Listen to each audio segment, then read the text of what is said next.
มื้อนี้เฮาสิไปลิ้นพัทยาเนาะหาดพัทยาว่าเฮาสิหมดงบกันเท่าใดไปกันเลย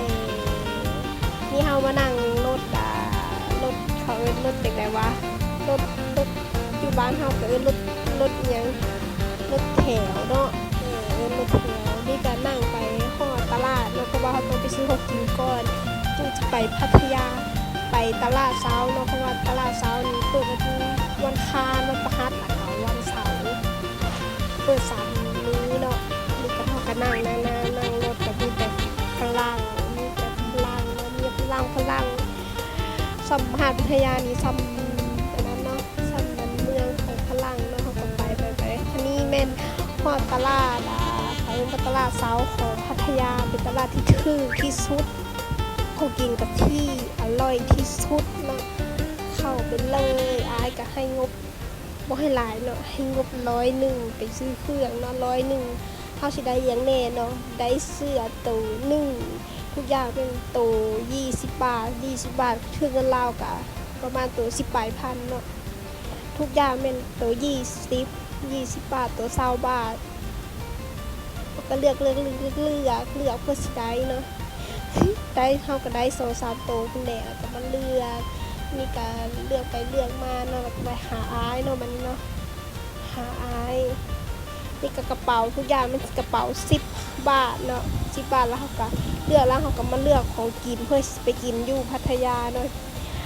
ของกินนี่มันอร่อยสุดแล้วก็ถูกที่สุดอีกเฮาก็เลือกแล้วเฮาก็มาฮอดแล้วก็เอิ้นโบสถ์เนาะเพื่อสิไปต่อที่พัทยาบัดนี้เฮาก็นั่งรถนี่เขาเอิ้นว่าโบ๊ทเนาะโบ๊ทก็คันว่าเฮาจับ GPS ก็แต่ตลาดไป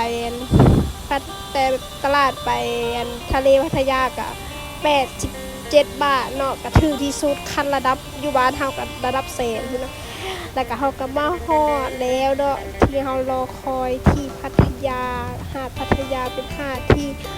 งามที่สุดแล้วก็บ่เคยเห็นเนาะบ้านนอกเนาะหาก็เคยมาสวยแล้วก็งามที่สุดแบบความฝันเลยว่าสิได้มาแล้วก็มาสมใจอะลีเนาะแล้วก็จ่ายเงินเนาะให้หัวหน้าเฮาจ่ายเงินเนาะประมาณนำอาย2คนเนาะอายเฮาทั้ง2ก็เป็นคนใจดีทั้ง2แล้วก็เฮาก็เห็นแล้วพัทยาหาดพัทยาเป็นหาดที่สวยที่สุดแล้วก็มีแต่ฝรั่งเนาะฝรั่งเอือบแดดอาบแดดอยู่เนาะสวยที่สุดเลยโคตรงามเลยแต่เกิดมาหาก็เคยเห็นบุญตานี่เนาะพัทยาเฮาก็ซื้อนั้นซื้อนี้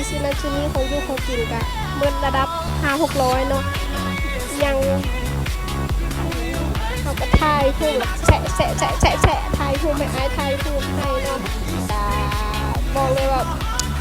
เฮาก็ซีน้ำทะเลเนาะน้ำทะเลเค็มว่าเสียบ่ทักความเมตก็บ่โหดงามแฮงเฮาก็ถ่ายรูปแม่ถ่ายรูปก็งามวิวก็งามอากาศก็ดีเนาะโคตรดีโคตรคักอีกแล้วกันเฮาก็มาเขียนชื่อไผเนาะเฮาก็มาถ่ายรูปถ่ายรูปสวยบอกเลยว่างามใครสนใจมาได้เบิดกับบ่หลายเนาะบ่หลายอยากให้มาอยากให้ลอง